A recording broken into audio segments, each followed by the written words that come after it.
जय हो विष्णु भगवान की, पुरुषोत्तम महा की जय हो। आज वे 9वां अध्याय सुनावांगे पुरुषोत्तम मास का 9वां अध्याय।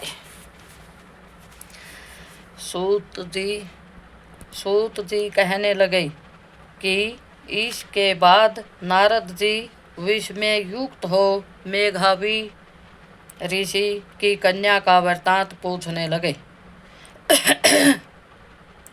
नारद जी ने पूछा, हे प्रभो, फिर उस ऋषि कन्या ने वन में क्या किया? क्या किसी ऋषि ने उसके साथ विवाह किया? नारायण कहने लगे, इस कन्या ने दुख के साथ अपने पिता का स्मरण करते हुए वहाँ आश्रम में रहकर कुछ काल व्यतीत किया। भाग्यवश एक दिन उस वन में अपनी इच्छा से विचरण करते महाकोप वाले दुर्वासा मुनि आ गए। आश्रम में मुनि को आता हुआ देखकर शोक सागर में डूबी हुई उस कुमारी ने उठकर धीरज धारण करके मुनि के चरणों में नमस्कार किया। जय विष्णु भगवान की। नमस्कार करके मुनि को अपने आश्रम में लाई। अदरे बाग और वन के नाना प्रकार के फलों से आदर करके मुनि का पूजन किया।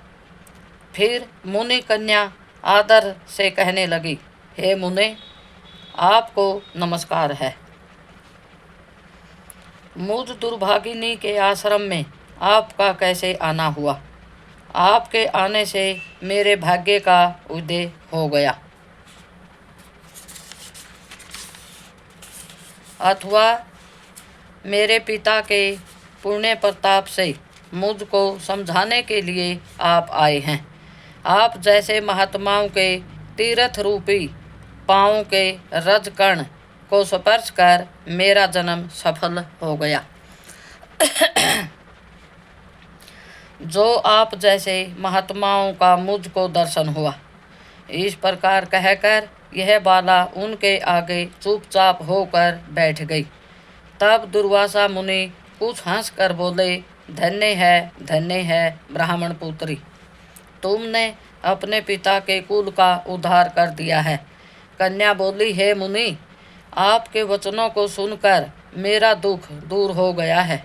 हे मुने, आप कृपया कर ऐसा उपाय बताएं जिससे मेरा दुख दूर हो। मैं दुख शोक में अग्नि की ज्वाला में जल रही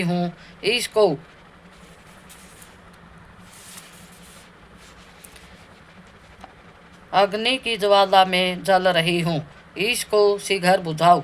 मेरे हर्ष उपजाने वाला और कोई नहीं दिखाई देता। मुझको धैर्य देने वाली न तो मेरी माता है, न पिता, न भाई। मैं दुख पीड़ित किस प्रकार जीवन निर्वाह करूं? जिस दिशा को देखती हूं वही अंधकार दिखाई देता है। अतः हे तपोनिधे, मेरे दुख को दूर करने का उपाय जल्दी करिए। ऐसा कहकर वह बाला उनके आगे बैठ गई। दुर्वासा मुनि उसके उपाय के वास्ते सोचने लगे। श्री नारायण कहने लगे, हे नारद, इस प्रकार मुनि कन्या के वचनों को सुनकर मुनि दुर्वासा विचार कर अत्यंत कृपया करके इस बाला को देखकर कुछ हितकारक वचन बोले। जय हो विष्णु भगवान की, पुरुषोत्तम महा की जय हो। आज 9वां अध्याय समाप्त। जय हो, जय माता लक्ष्मी की, विष्णु भगवान।